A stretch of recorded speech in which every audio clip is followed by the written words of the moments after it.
Hi there, welcome. For those people who already know about what I'm going to show you, please skip forward and go and check the moulds out that I'm casting. They're gone? Right, okay. This is for the people that, if you're going to dabble into casting, just a few of the items that you actually need to actually get yourself started. The first thing I'll start with, the most important, is casting powder. Should put that one there. The first one is a Herculite 2. Now this is a good all-round casting powder. It will do all of your moulds. But saying that, I do use two casting powders, and this is the Crystallite R. This is a porcelain finish plaster, which is extremely hard. I use this for the more delicate pieces like tiles, slates, little things like that. So they're both good quality casting powders. I will put a link in the description where you can actually get these from. You can actually get these off eBay, but other countries, I don't know which country you're in, you might have to find an equivalent to it. Right, that is the main thing. That's the most important. I'll stress that now, is to get a good quality casting plaster to cast in rubber silicone moulds. Plaster of Paris is no good. Don't even think about it. Or decoration filler or anything like that. You will not get good results. Right, moving along. What we have is a set of digital scales. The set of digital scales is for measuring weight-wise your casting powder.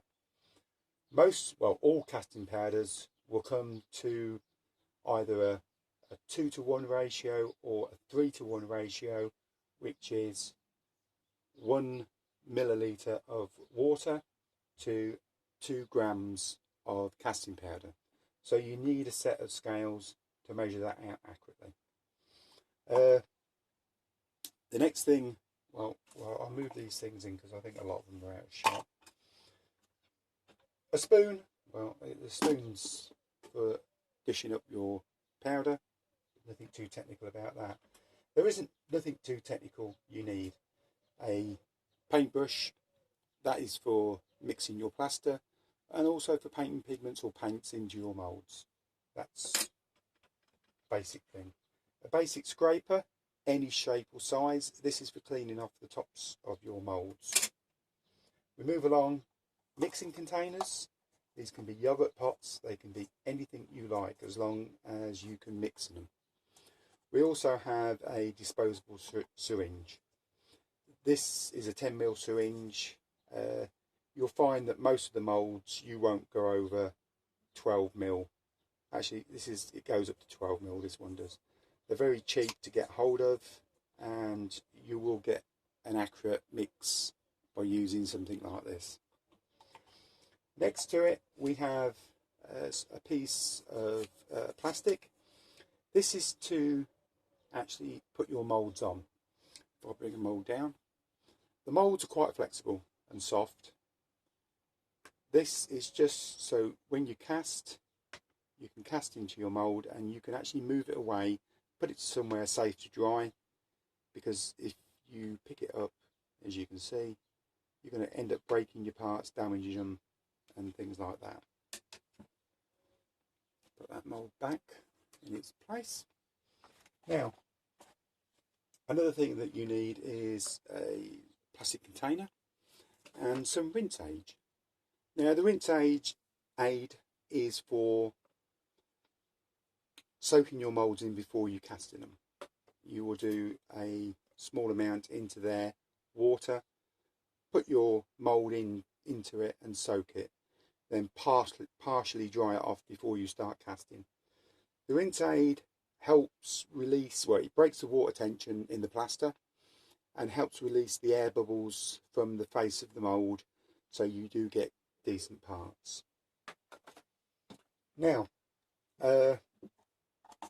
colours.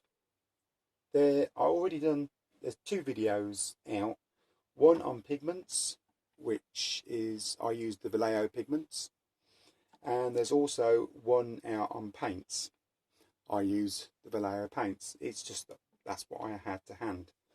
There's 2 videos out. The choice is yours on what colours and how you do it. If you're going to do a lot of casting, I would recommend pigments. If it's going to be little bits and pieces and you don't want to buy pigments and you've got paints in your box, you can use paints quite easily and just as good as pigments. So that is your colouring. We move on now. I have a small vibrating table which I made myself. There is a video out how to actually make this particular vibrating table. Tells you all the parts that you need, how to do it, everything. If you don't want to build a vibrating table, you can actually get away with using a piece of plastic and getting a piece of foam rubber or sponge, placing it on, tapping it with your finger. That will do just as well. Failing that, you can actually use a compressor. Start your compressor up on your board and just gently lay it on top of the compressor. The vibrations will do exactly the same job as well. So there's 3 options there if you require for a vibrating table. Moving on, the final thing, and I will stress this because this has caused quite a few marital breakups, is, I'll just move the camera slightly, is a container to wash up in.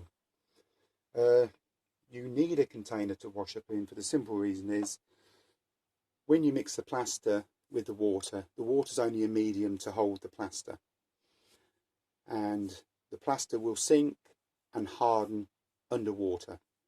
So if you wash your cups up, your moulds, that will go down the drain and it will block your sink up straight away.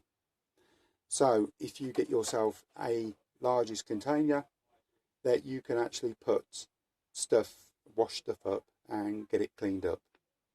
So that's it. So next up is how to cast the moulds.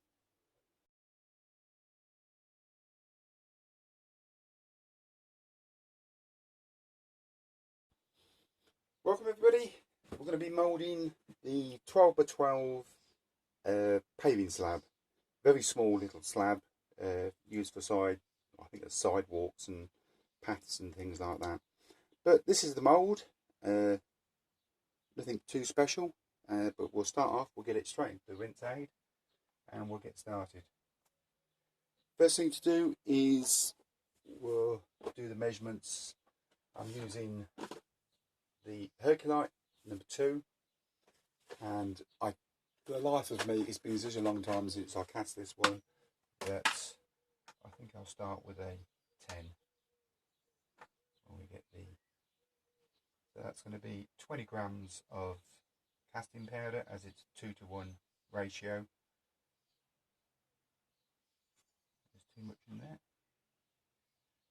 still too much. And like I say, try and be as accurate as you can with your measuring out. It does make the plaster flow easier if you get the correct measurements. Right, container. We're going to put 10 mils of water.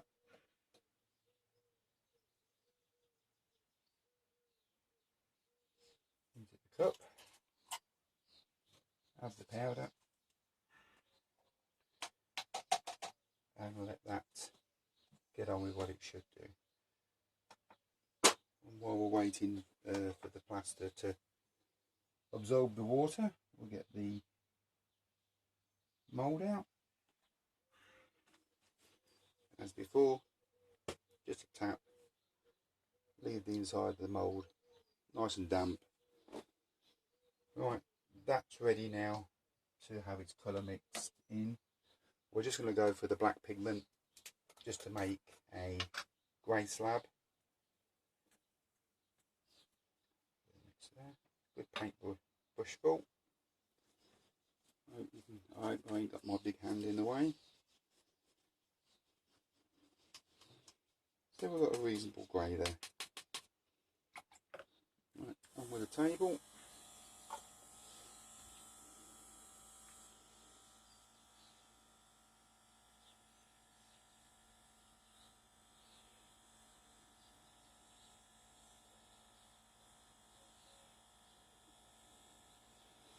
And I think I better cut that mix down because there's far too much there. Yeah.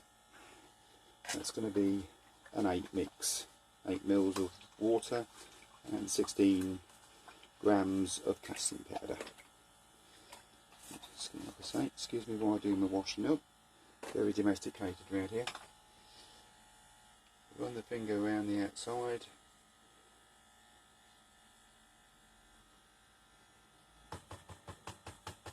Give it a few helping taps. And I'm hoping you can see that moving there. And I can't see no more air bubbles coming up. So we'll switch that off and we'll be back in a few seconds. Well, it'll be a second to you, but it'll be about 3 to 4 minutes. Just let the surface go off so we can clean it off.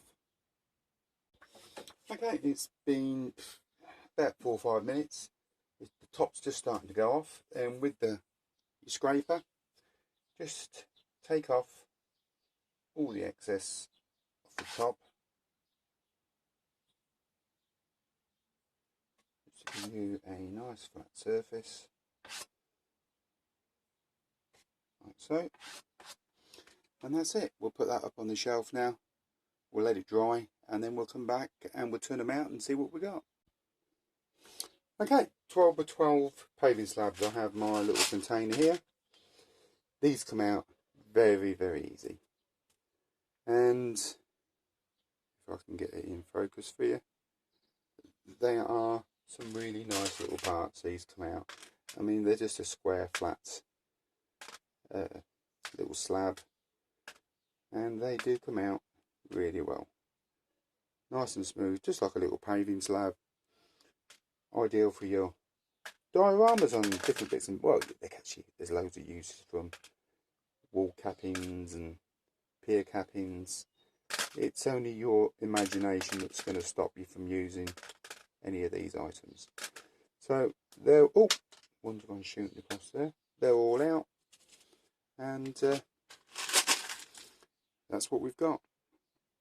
So that's it really for that mould. So thank you very much for joining me, and we'll see you on the next one.